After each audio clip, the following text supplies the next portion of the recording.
90. Il est venu aux États-Unis pour finir cette série d'expériences. Poponin a voulu étudier la relation entre l'ADN humain et la matière qui compose notre monde. Une matière faite d'un tas de paquets d'énergie que nous appelons photons ou des petites particules de lumière, si vous voulez. L'expérience a donc consisté à prendre un tube en verre et à le vider de tout l'air qu'il contenait en vue de créer ce que nous appelons aujourd'hui la vacuité où plus rien n'existe. Nous savons bien sûr que cette vacuité n'est pas totale puisqu'il y a toujours ces petites particules de lumière. Poponin a donc mesuré ces particules pour étudier leur comportement. Les résultats de cette partie de l'expérience n'étaient pas surprenants car le mouvement de ces particules de lumière ou ces photons était complètement aléatoire. Et c'est à ce quoi Poponin s'attendait. Mais c'est la deuxième partie de l'expérience qui est vraiment intéressante.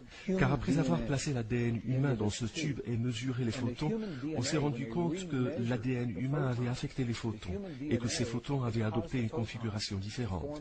L'ADN a donc eu un effet direct sur la matière qui compose notre monde.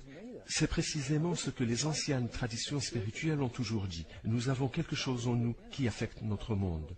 Cette expérience menée par Poponin à une époque récente est une vérification de ce concept sous des conditions de laboratoire. La dernière partie de l'expérience est encore plus intéressante. On a en effet découvert que lorsque l'ADN a été retiré du tube, la configuration des photons, qui aurait dû normalement redevenir aléatoire, est restée inchangée. Ce qui s'est passé, c'est que les photons avaient gardé la même configuration qu'ils avaient adoptée lorsque l'ADN avait été introduit dans le tube. La question est de savoir pourquoi, quelle est l'origine de cet effet. Il n'y a rien dans la physique occidentale qui pourrait expliquer pourquoi ces photons étaient restés dans la position dans laquelle l'ADN les avait placés, alors même que l'ADN a été retiré du tube. On appelle cette expérience l'expérience de l'ADN fantôme, car l'effet de l'ADN subsiste, que l'ADN soit encore présent ou pas. Ce que cette expérience révèle, c'est que primo l'ADN humain communique avec la matière qui compose notre monde.